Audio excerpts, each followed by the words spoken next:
Hello there, my name is Anthony Barocas with AIBA Communications, and today I'm going to use some live streaming tech down here to walk you through the latest in mobile multi-bonded solutions out there, the Teradek VidiU Go.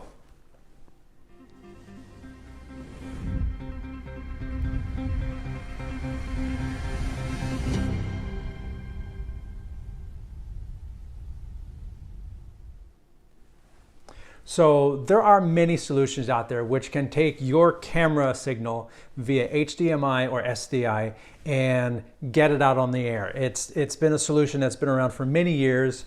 Teradek Bond has been one of them, where you get a bunch of the cellular modems, little cellular USB sticks, and you just jam them in the sides and everything.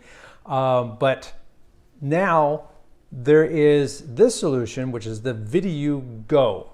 There's a VidiU Pro, and now there's this Go unit, which is the latest version. And one of the key features with this is it has two purpose-built MIMO cellular modems right here on each side. It screws into the sides right here. And this is in addition to Ethernet and Wi-Fi connectivity. Now, this is not a mobile hotspot. Let's just get that out of the door right now. This is not designed to be a mobile hotspot where it'll take cellular and make it available on Wi-Fi. This is meant so that if there is existing Wi-Fi at a location, you can use that as one of your available upload avenues. You could use wired Ethernet, Wi-Fi, one cellular, two cellular, or all of them combined. So let's do a quick walkthrough of this. I get a second camera right over here, and you can see there's a button right on the left here. Pushing it for a couple of seconds boots this right up into startup mode. To the right of that, there is a record button. Further over here, there's a four-way navigation with a center enter. As it is booting up, it is going to check what's available and what I have set it up for. Right now, it is set up as an access point. Has a built-in battery, it's at 92%, and you can see now it has two cellular modems that have booted up. These both have cards that have been provided by Teradek for this review. This is just a review unit. I don't own this. They're not paying me to review this.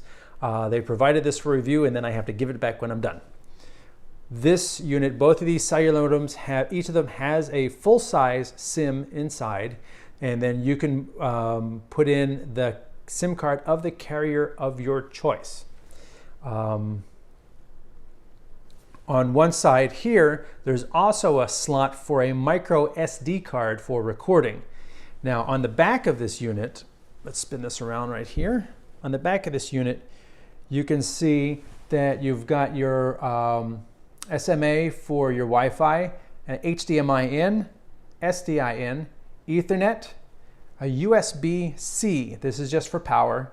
There's an audio, 1/8" stereo, analog audio in, analog audio out, and then also the second Wi-Fi. This will do both 2.4 gig and 5 gig AC, so it is plenty fast. It'll make use of whatever you've got available in the neighborhood. If I were to jack it into this Lumix camera right here, I would just use the HDMI right into the HDMI out of the camera. This camera can provide clean HDMI out. So with this camera and this device, I could literally stream like a sports event from the stadium with just these two pieces. And I'll get to a little bit more about that in a moment.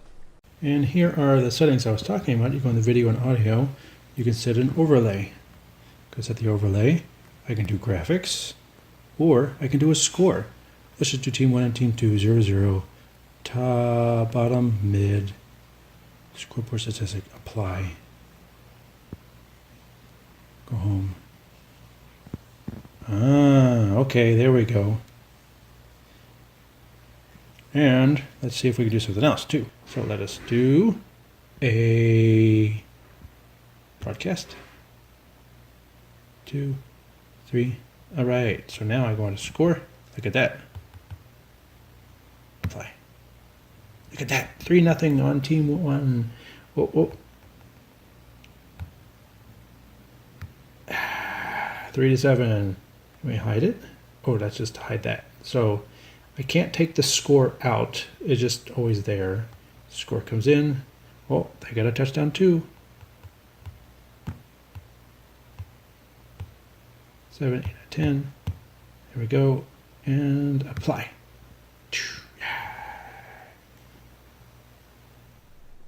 Over here on the display, you can see that there is a basic display right here. I'm not streaming, so it's not giving me a status update. It also says there's no video, so it tells me that there's nothing connected. So it's giving you like live updates.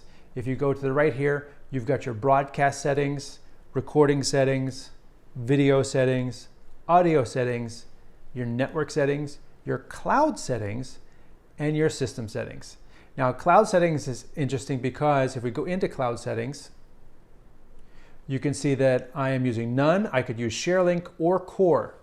That's a key thing in that you do not have to use Core with this, although Core gives you a specific advantage. The specific advantage that Core gives you with the VidiU Go is you can leverage H.265 or HEVC compression to lower your data rate that you're trying to send out, especially if you're using cellular. Core will then take that H.265 in, transcode it to H.264 MPEG, which it will then send to Facebook, YouTube, Wowza, whatever you want. And that makes you, especially if you've got like a long multi-hour stream, that lowers your data usage dramatically by using a much higher compression standard than H.264. If you're using ShareLink or you're going directly from this device to Facebook or YouTube or whatever, you have to use H.264. So that is an advantage going with the Core cloud services over ShareLink or going direct. Another advantage to Core is that you have the ability to manage multiple devices. They come in with their own names. You can set up multiple parameters. Even while a stream is going, you can like, hey, let me add something else, send it to a new place. You can do all that management behind the scenes. If you're doing it direct from the face, it's a little bit harder. Although, like I said, this is an access point. So with my cell phone, I can run with an iOS cell phone. It's an iOS app. With an iOS cell phone or tablet, you can use an app and the VidiU app and browse the settings that are in here. So you're talking to the antennas while it is also streaming out. How does that work if it's not an access point? I had that same question. And the way it works is if you are using cellular, like I am, you only saw the two cellular indicators on the front of this, then this is an access point and I can connect directly to it. If I am connecting to an existing network, then I use my tablet and I connect to that same network and the app will find the VidiU Go on the network and connect to it. That is how that works if you are also leveraging Wi-Fi as your internet connectivity on the VidiU Go. So I am testing the VidiU Go. It is completely battery. The only cable coming in is HDMI from my camcorder, which is providing a nice test with bubbles. The bubbles are extremely hard to compress because it's constantly changing at least half the frame. And that's coming in HDMI. We are both recording, going to the cloud, and we can see, and get the focus, the two cellular modems. And the AP means the Go is providing an access point. We are live. Battery's at 59% for 38 minutes, which is pretty good. So over here, the access point that the Wi-Fi is providing is coming over here, and I am looking at a preview from the Go. You can see that I am live and I am recording. I have a micro SD in there, so there's my stop button. I don't want to push that. You can see the various settings for things. I can take a picture of what's going on. I go like that, and then it takes a picture. When the broadcast is in progress, you can't go in and change the settings. But what I can see down here is I can see the health of the two different cellular networks, USB 1 and USB 2. And then the overall bit rate is the orange one at the top. I can hide this. I'm not going to go into core because it'll throw me into the other app. I don't want to do that. But you can see that I am live, my settings, I'm connected, and the battery level is reported here. It doesn't give me a percentage like it does on the front, 57%, but it gives me at least some indication over the network. And then if I come down here to my stats, I leave that up, and I get a good display as to what's going on through the cellular modems on the device. If I had other connections like a Wi-Fi, you would see that reflected here as well. That's a really quick rundown there.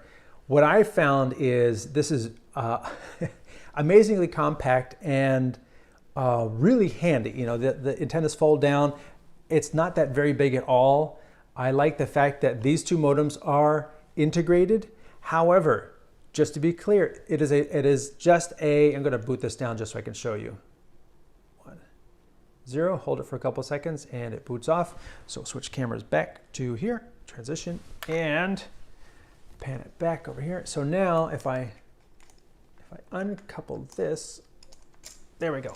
So now you can see on this side, it is just a USB slot. It's kind of finished on this side. It's not as finished as when the modem itself is on there. The modem has the SIM card right in here. This is a USB, standard USB connector, and it goes in here. So you are perfectly able to stick, if you have existing USB modems with existing contracts that you want to leverage, you are welcome to use those in here. However, I will point out the fact that the reason there are these two big antennas on here is because these link modems are designed to give you MIMO, which is multiple in, multiple out. So they can communicate on different bands at the same time, making sure that you have the maximum flexibility in terms of throughput, as opposed to just a USB stick, which might have a single trace on it.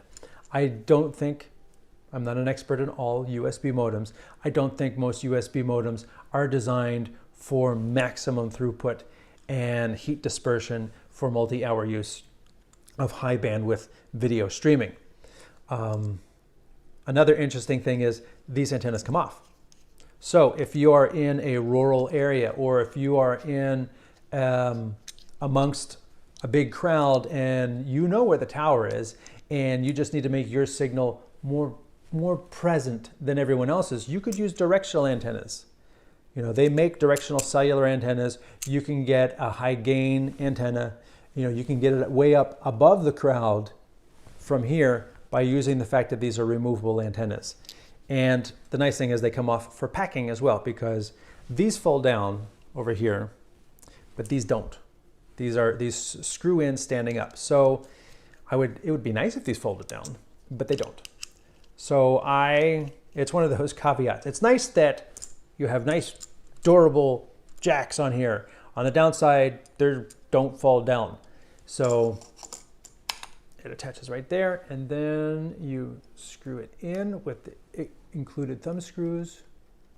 I'm guessing at which direction that goes. No, it goes the other way. There we go. And now pop that back up and you're basically ready to go.